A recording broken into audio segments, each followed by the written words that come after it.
It's been a while since I've done a video on my Versys X300, so figured I'd go ahead and do one right now on all the mods that I've done to this bike. So starting on the back, I built these, and I think I made a video about these. These are basically, it's a aluminum 1-inch square tubing, and the purpose of this is to hold my saddlebags. I didn't like saddlebags, seem like they cost a fortune. I don't know why, but and even the bags I got weren't cheap, but they were a lot cheaper than all the other options. I think all the framing or something, or the design, I'm not sure why, but they're so expensive. And so these are aluminum, so they're lightweight and they're tough, and so whenever I mount the saddlebags, it just kind of helps hold them outward so that they're not sagging in. So before I had these little things, the saddlebags would just ride in, and I don't think they ever made contact with the wheel. I just didn't like the way it looked. So that's one of my mods, and that was home built. I just did some brazing to get those on. I also, with these saddlebags, they clip on, and I have a clip here and then another clip here, which is nice and convenient because these things can come on and go off. And I also ran a small zip tie around these so that I don't have to worry about, the directions said to make sure you remove these things when you're not using them so they don't come off, but those zip ties just kind of help secure them in place. But I had a problem when I would have these things zipped on to where they would work their way slowly forward, and then I'd be sitting there and they'd end up on me. So I actually ended up buying these. These are Harbor Freight. They're I think they're like tarp pullers, or I don't know what they're called, but they are designed to go on tarps and help you pull a tarp really tight. But I used them. I didn't have to do any modifications to this. I just had to clamp it down by tightening this, and then I've got one of these little twisty tie things that I lock it down with, and that prevents it from sliding forward. So the clips actually hold it in place fairly well. This just keeps it from sliding. Another mod that I've done is down here towards the bottom is that skid plate by T-Rex. That is definitely, on my last trip, I did a lot of trail riding through some pretty big rocks. The guy I was riding with called it 9-inch gravel. I don't know how accurate that is, but I wouldn't argue with it. I'd say that's probably pretty accurate without any actual measurements being taken.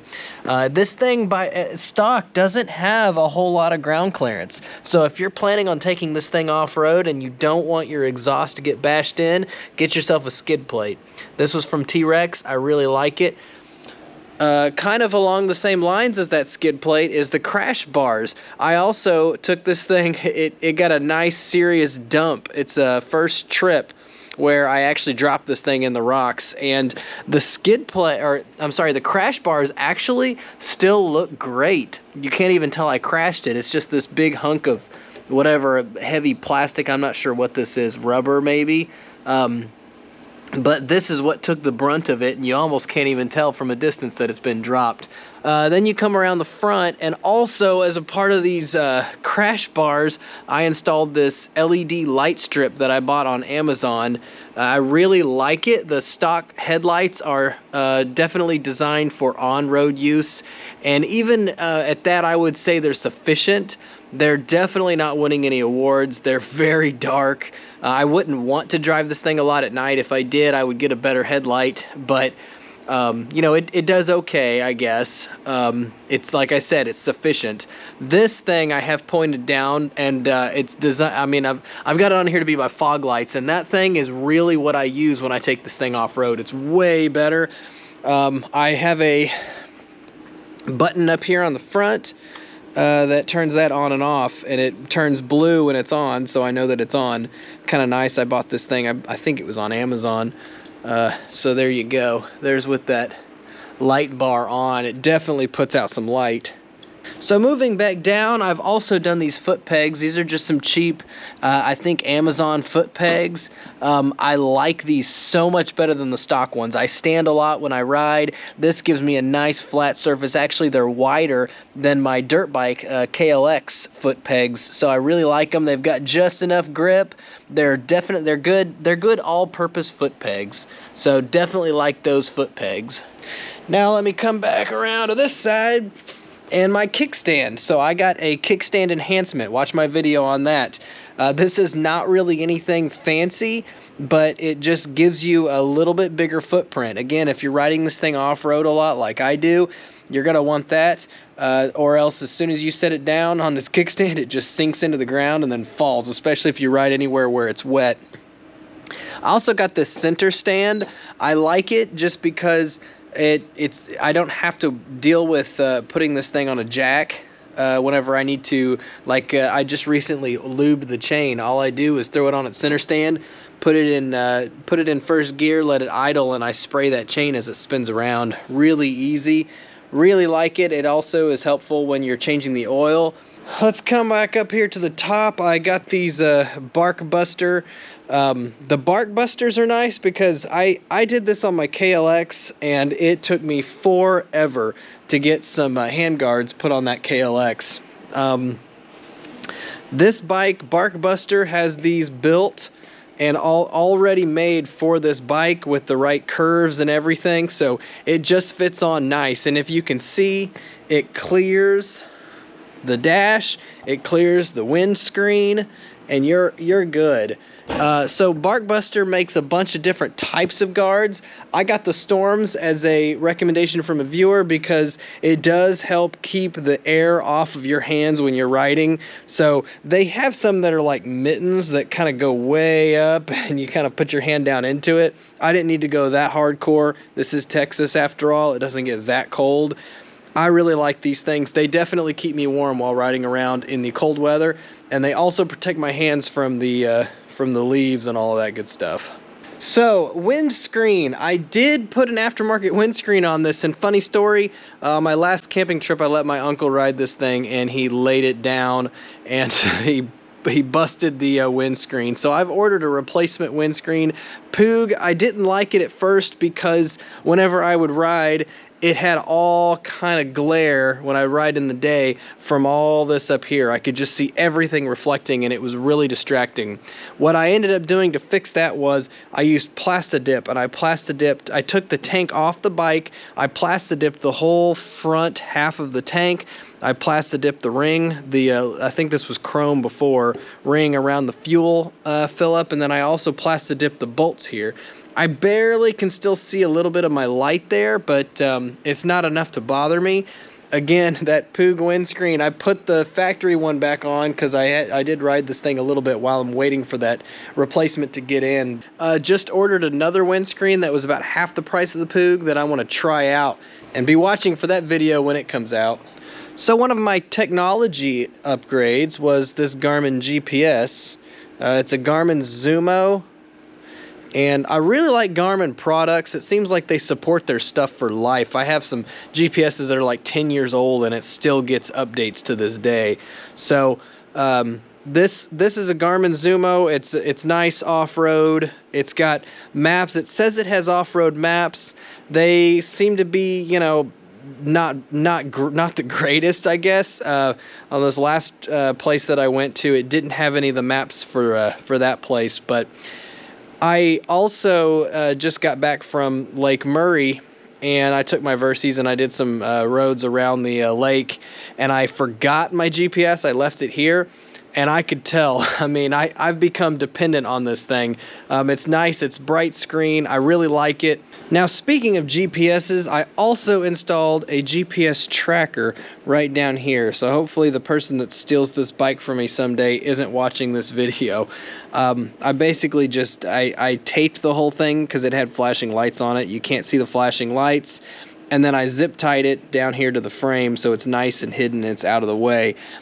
At first, I didn't think this was going to be a problem with my battery, and since have discovered that it does kill your battery in about a week of not running the bike. So I installed, also don't tell whoever steals this bike, I installed a switch down here, an on-off switch, because I still, a lot of times I'll go weeks without riding this bike, right? A lot of us do. And so when I park it, I make sure to turn that thing off, and then before I go anywhere, or if I'm going on a road trip or anything like that, I'll reach down and flip that thing on. The GPS tracker has a built-in battery that lasts about a day, so when you turn this on, it starts charging its onboard battery, and I don't know how long it takes to recharge it, but you know, I'll flip this thing on and then just leave it on the whole entire time that I'm out. So if I'm out for a week, I'm sure by then it's charged completely up. I leave that thing on. If the bike gets stolen and whoever doesn't know that that's in there and they disconnect the battery, it will continue to function for up to about a day. The other neat thing about this tracker that if I was recently completely off grid, and it uses I think AT&T's network to operate, and I was completely off grid for multiple days. Whenever I went back in range, it then went back and uploaded all my tracks that I did while I was off grid. So it's got some kind of internal memory to remember all the tracks, and then it then uploads it all once it gets signal so you can track it online. That's really a cool feature. Oh, I almost forgot. I also have this tank bag.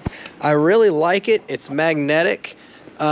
It wasn't super cheap, and it's not really that big, but I stand a lot on this bike, and if it was any bigger, I would be rubbing up against that thing the whole time. So it's not a bad size, in my opinion. It's still useful. If I get a piece of paper of a place I'm riding or a trail map or something, I can fold it up and tuck it into that tank bag. I usually keep a pair of sunglasses in here, so if I'm out riding and I'm riding into the sun, I can throw those on. It's magnetic, which is really nice, so if I've got anything valuable in here, I can just pull it off when I go in, and I don't have to worry about it getting ganked. At the same time, it's magnetic, so it would be really easy for it to get ganked, but I've never had that problem, so keeping my fingers crossed that I don't have that problem. Let's come around to the tires. These are Kenda big block tires. I did not have a lot of confidence with the stock tires. I know there's been comments made about the stock ones and how they're not really that bad.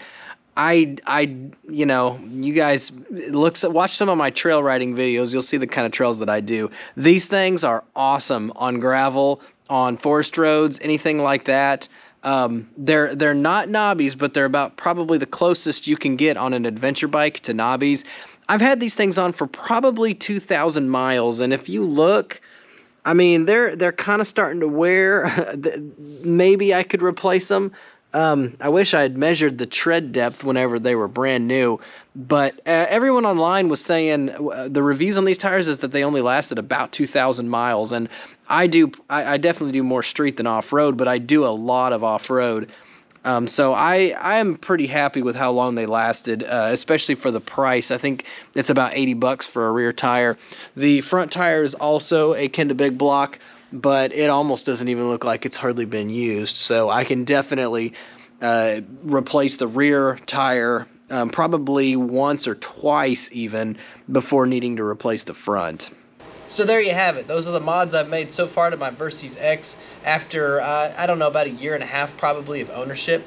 If you've made mods to your bike that you really like, let me know in the comments section. I'd be real interested to see what you've done, what you've experienced, and if you like it or not. Make sure you hit that subscribe button if you want to see more videos about my Versys. Thanks for watching.